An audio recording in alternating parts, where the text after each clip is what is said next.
Okay, I concede. Board game release dates aren't the most reliable friend you'll ever have, but we live in hope that our expectations are met before we get too old.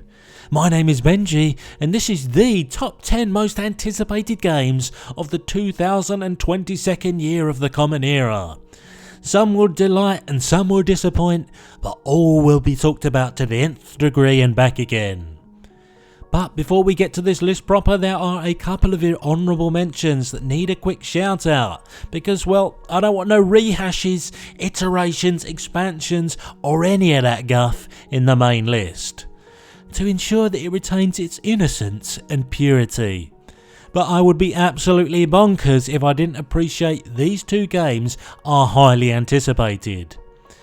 Clearly a sequel to the number one game on Board Game Geek, here switching out Gloom for Frost is gonna get some attention.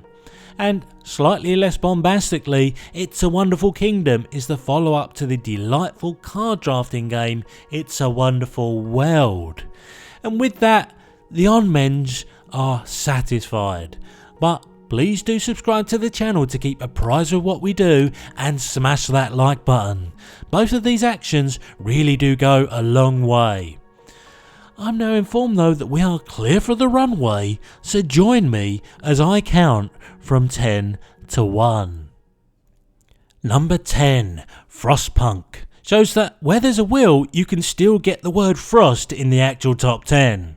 Not only that, but we kick off with a board game port of a video game. One that people are rightly excited about because it's a critically acclaimed city builder in digital format, so why wouldn't it make a winning cooperative one in cardboard? With the designer of Nemesis and Lords of Hellas behind it, it's sure to have some intricate bells and whistles that will see you deciding the fate of your people and fighting to survive in a post-apocalyptic world. Number 9, Weather Machine is Vital Mr. Heavyweight Lacerda's upcoming effort that will see you quite literally trying to fix the weather. You see, the titular meteorological apparatus was able to manipulate the weather for goodness and aid, but it's ultimately caused a disastrous butterfly effect. It's now your job to use worker placement to fix it. Get in. Oh, and some set collection and tile placement too, which makes it sound almost accessible. This is going to be brain burny, probably pretty swish if you like meaty games, and full of deep and meaningful strategy. Number 8, ISS Vanguard is the latest and we'll see if it's greatest effort from Awakened Realms. Those responsible for high production value and clever and innovative design. Here we have a cooperative campaign board game where you play as security, recon, science and engineering on board the first ship capable of reaching outer space.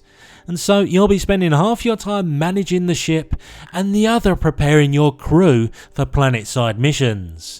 Expect plenty of deck building, card drafting and dice rolling in a game that's sure to throw a curveball or two.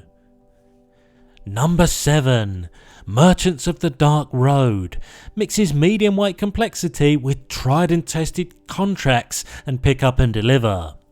Carrying the horse and cart along treacherous roads during the dark season where daylight is many moons away.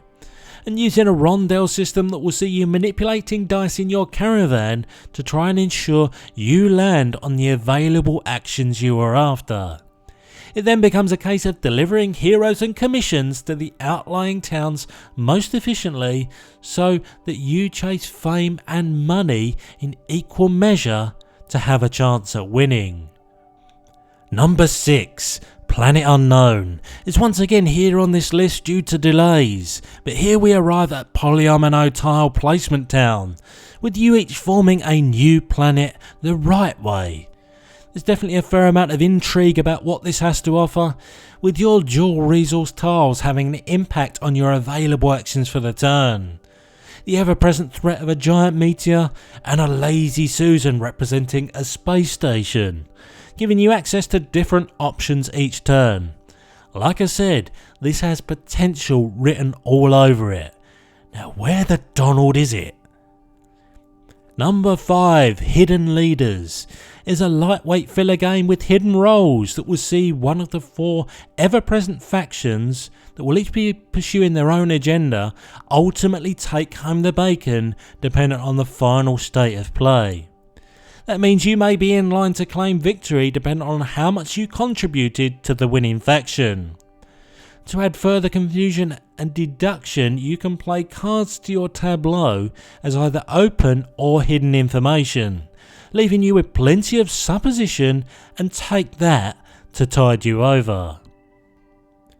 Number 4, Townsfolk Tussle, brings retro cartoon artwork up in your eyeballs in this co-op boss battler where job number 1 is to take down 4 differing ruffians who most assuredly get bigger and badder as you progress.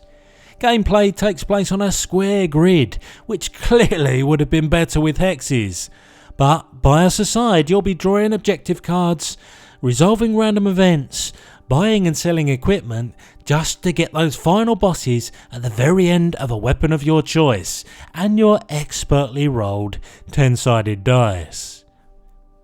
Number 3, Endless Winter Paleo-Americans, goes full 10,000 BC and brings some snazzy West Kingdom style artwork to this mesh of worker placement and deck building.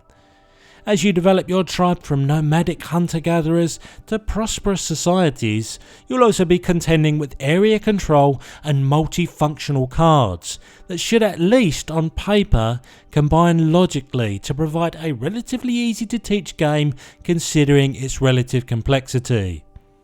I expected big things from this last year, and my own anticipation for this one hasn't waned in that time.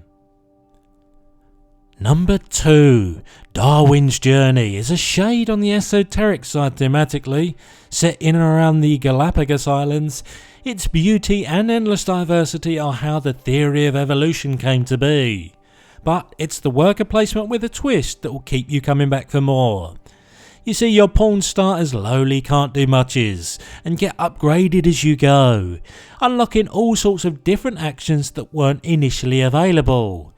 You can also see that much work has been put into its replayability and variable setup, and I have me this hunch its fixed length amongst other smart ease of life decisions will make this relatively heavyweight game more accessible than some of its peers.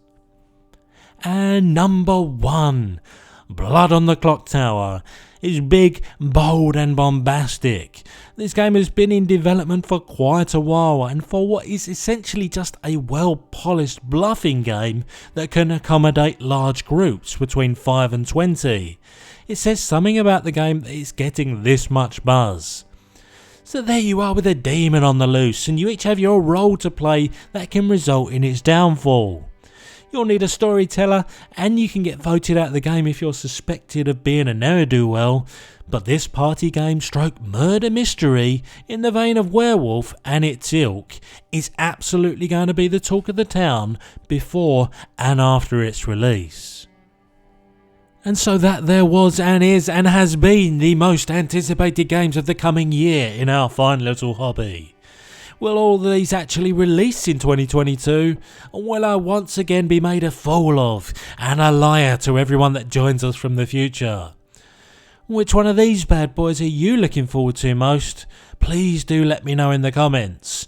Alas, I've been the voice of Benji, and this video has ended.